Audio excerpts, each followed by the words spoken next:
as you look at crisis management across a large retail organization, where do you see the biggest opportunities to improve response?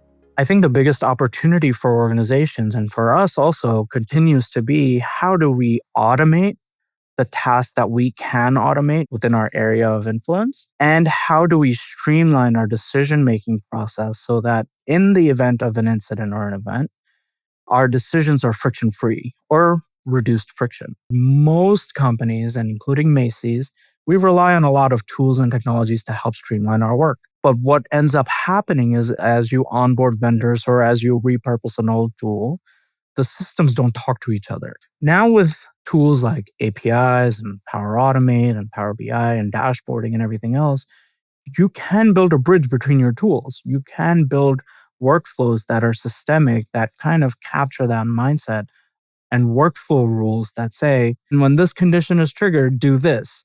And then if this condition is triggered, but you don't know what to do, come ask me and I'll tell you. For us, what that looked like is we had an old process where we relied a lot on emails and phone calls to let everybody know that something was going on at the store or we needed to close down a store for whatever was going on. From the point of that decision being made to the point that our colleagues were notified took about 40 minutes. Through this integration of various tools that we have to manage these things and APIs and AlertMedia platform, we have an API that kind of syncs through all of that logic and bake in approval layers within that.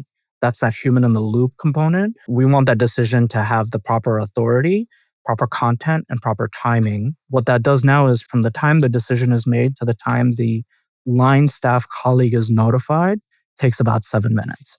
Wow. 40 to 7 minutes? Yeah. From 40 down to 7. That's stunning. Yep. I think it's very demonstrative to say that if you just optimize a process, look at it holistically instead of just saying, well, my component is just a communication and I'm just going to look at that. I think you need to look at the process from start to end to really look at what can drive optimization that impacts cross-functional partners and drive the biggest gain in efficiency. When you jump in and try to make a process faster, how do you ensure that you're not removing the critical human judgment that many situations oftentimes require? If we are communicating a requirement to the colleague, I think a human should be involved in that decision. If we are communicating a change to status quo, a human should be involved in that decision. If we are communicating additional guidance or additional information that's not necessarily actionable and it is just an FYI, I think we can let the tool take care of that. We have threat intelligence alerts coming from AlertMedia, for example. When our team receives all the alerts for the entire footprint and all locations, and then we pass it along to region and division leadership, we used to, and now we're looking at it more from why are we in the middle of this, right? Because if we train the region and division to properly triage that alert and not over-sensationalize that alert, then we can put this alert directly in their hands and it reduces their time to information and time to decision. The other component now is on the flip side of when we should be in the middle of the communication is we have some type of modified hours going on, or we have a security incident going on at the mall. Our colleagues are accounted for, they're sheltered in place, but maybe now is not the right time to send this communication that we're going to close early for the day.